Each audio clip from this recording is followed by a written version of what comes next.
எப்படி இருக்கணும்? இப்ப சில சமயத்தில் நம்ம ரொம்ப மோசமானவங்களா இருக்கிறோம், சுயநலமைகளா இருக்கிறோம், சண்டை போட்டு இருக்கிறோம், நிம்மதி இல்லாம இருக்கிறோம்னா ஒரு அடிப்படை காரணம் என்ன தெரியுமா?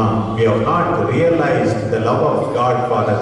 கடவுளுடைய அன்பை, கிறிஸ்து வழியாக வெளிப்பட்ட கடவுளுடைய அன்பை நாம் எல்லாரும் உணர்ந்து கொள்ளவில்லை என்றுதான் அர்த்தம்.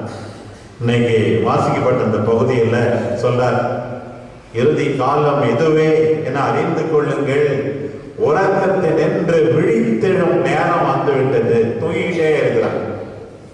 பிரசங்கிக்கும் போது தூங்குறத பவுல் சொல்லல, வாழ்க்கையில் தூங்கிட்டு இருக்காங்க.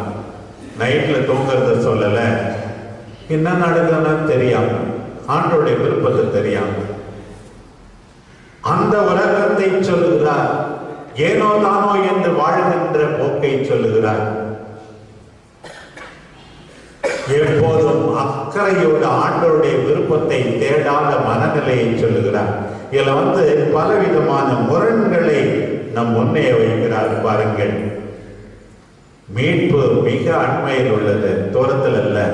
பிறகு சொல்ல, இரவு முடிய போகிறது, பகல் நெருங்கி வந்துவிட்டது.